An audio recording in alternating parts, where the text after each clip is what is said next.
Bismillahirrahmanirrahim. Assalamualaikum warahmatullahi wabarakatuh. Waalaikumsalam warahmatullahi wabarakatuh. Alhamdulillahilladzi tatimmus shalihat. Wassalatu wassalamu ala sayyidina Muhammadin sayyidis sadat wa ala alihi wa sahbihi ila yaumil muhasabah. Subhanaka la ilma lana illa ma 'allamtana innaka antal alimul hakim. Amma ba'd. Wa qala Allah ta'ala fil Qur'anil 'azim wa huwa asdaqul qa'ilin. A'udzu billahi minasy syaithanir rajim. Bismillahirrahmanirrahim. Wa laqad karramna bani Adam wa hamalnahum fil barri wal bahri wa razaqnahum minat thayyibat wa faddalnahum ala katsirin mimman khalaqna tafdila. Shadaqallah wa sadaqallahu aliyul azim. Yang terhormat al-mukarramah wal muhtaramah, guru kita bersama yang kita cintai, Ibunda Umina Ustaz Habatan Hajjah Maisarah Madsuri, menta'nallah lituli hayati. Kita doakan bersama mudah-mudahan guru kita senantiasa sehat afiat. Amin. Dalam lindungan Allah Subhanahu wa taala, dimudahkan dalam jalan dakwahnya. Jadikan anak cucunya soleh-solehah, keluarganya sakinah mawaddah warahmah. Amin ya rabbal alamin. Yang kami hormati al-mukarramah Ustazah Hajjah Khairil Khair selaku pengurus Majelis Takhasus An-Najah. Kita doakan juga mudah-mudahan beliau sehat afiat. Ya, walaupun usianya makin berkurang oleh Allah, tapi gesitnya tidak berkurang-kurang. Alhamdulillah.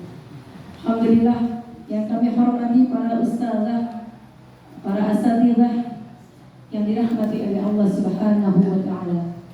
Alhamdulillah, puji syukur hadirat Allah Subhanahu wa taala pada pagi hari ini. Betapa nikmat yang kita tidak bisa pungkiri. Nikmat sehat afiat, nikmat iman, nikmat Islam, nikmat semangat bisa hadir bermuajahah mengiringi langkah kita dalam thalabul ilmi. Mudah-mudahan hidupnya kita Allah rahmati dan Allah ridhoi. Amin ya rabbal alamin.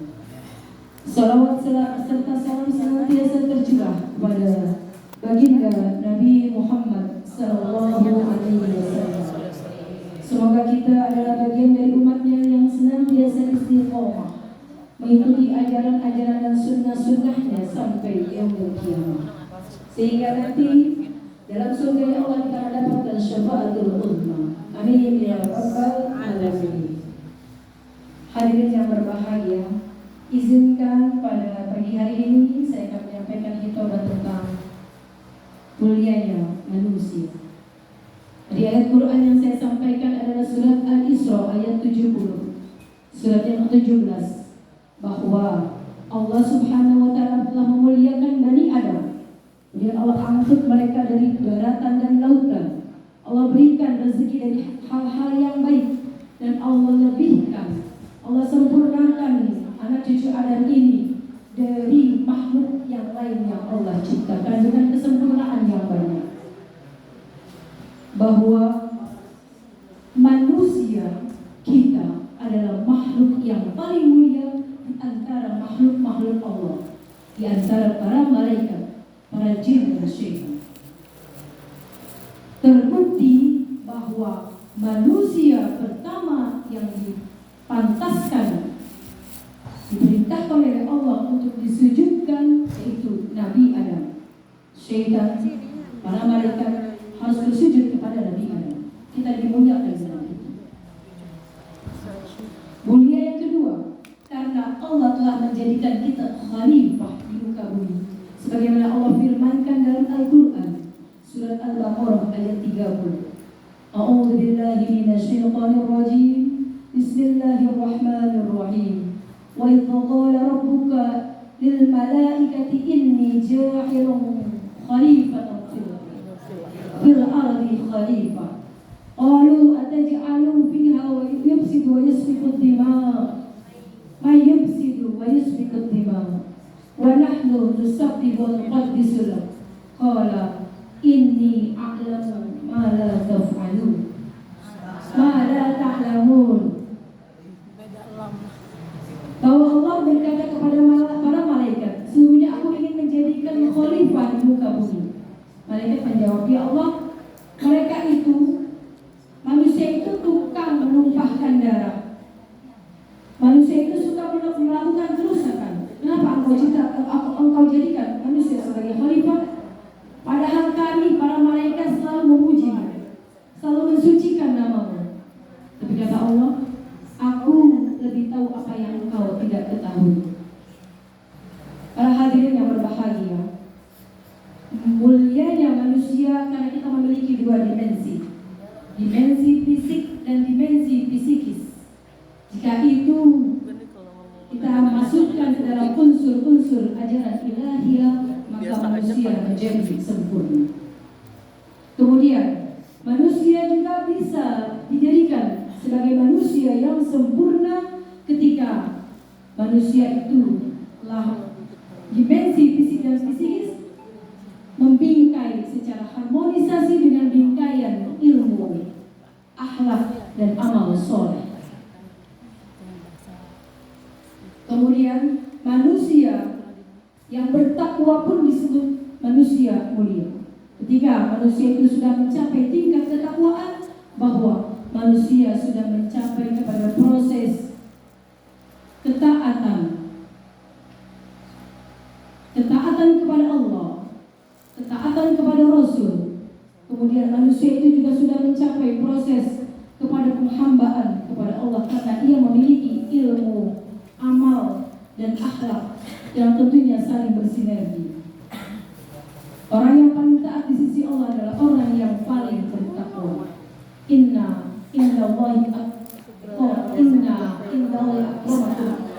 akramakum indallahi atqakum.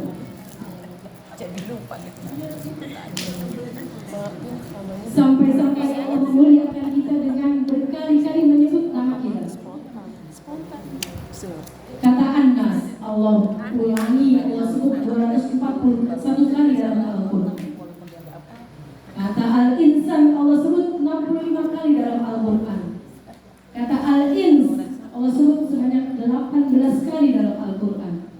Kata Bani Adam, Allah sebut 7 kali dalam Al-Quran. Dan kata Al-Bashar, Allah sebutkan 35 kali dalam Al-Quran. Saking mulianya kita manusia, Allah menyebutkan kita berulang-ulang kali dengan nama-nama yang berbeda, dengan kata-kata yang berbeda. Keunikan kata-kata tersebut yang bisa membuat manusia berbudaya. Manusia bisa berbicara, manusia bisa memiliki pengetahuan, menambah pengetahuannya, mengembangkan pengetahuannya, dan membentuk peradaban. Iya, menjadi manusia yang mulia. Ketika manusia sudah memiliki pengetahuan, sudah memiliki peradaban, sudah memiliki budaya, manusia bisa melakukan kegiatan aktivitas yang sehari-hari dengan diiringi unsur-unsur ajaran ilahiyah. Maka ia akan mencapai derajat ketakwaan kepada Allah Subhanahu wa Ta'ala. Hadirin yang dirahmati Allah Subhanahu wa Ta'ala. Satu lagi yang membuat manusia juga menjadi mulia ketika ia memiliki adab dan akhlak. Bahwa Rasulullah SAW diutus oleh Allah ke muka bumi ini untuk menyempurnakan akhlak para manusia.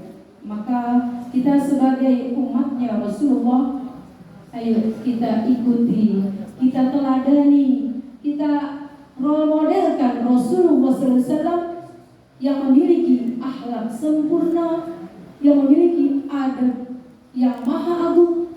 Ikuti, sehingga sempurnalah kita sebagai manusia yang memiliki ilmu, iman, takwa dan adab kepada Allah, kepada manusia lain dan kepada makhluk Allah yang lain. Hadirin yang berbahagia, jadi kesimpulan dari khutbah saya pada pagi hari ini adalah kita berbangga, patut berbangga, patut bersyukur, dan patut mawas diri dan rendah hati bahwa kita adalah manusia, makhluk yang paling mulia di antara makhluk lain yang Allah ciptakan. Kemudian kita bisa menjadi makhluk sebagai khalifatul fil ard, pemimpin di muka bumi ini. Dan yang sempurna lagi, kita akan bisa menjadi manusia yang takwa kalau kita memasukkan dimensi dan psikis kita masukkan ke dalam ajaran-ajaran ilahiyah yang berbingkai kepada ilmu, amal soleh, dan akhlak, sehingga muncullah takwaan itu dalam diri kita, menginternalisasi dalam diri kita, yang kita ejawantahkan, kita realisasikan dalam sikap hidup, tutur kata yang baik, perilaku yang baik, dan ilmu yang kita dapat amalkan dengan kebaikan. Mohon maaf lahir batin apabila ada kesalahan datangnya dari saya sebagai manusia yang lain. Ketika ada sebuah kebenaran dan kebaikan itu datangnya dari Allah yang Maha Sempurna. Ilahikum ma'assalamah. Billahi taufiq wal hidayah. Assalamualaikum warahmatullahi wabarakatuh. Waalaikumsalam warahmatullahi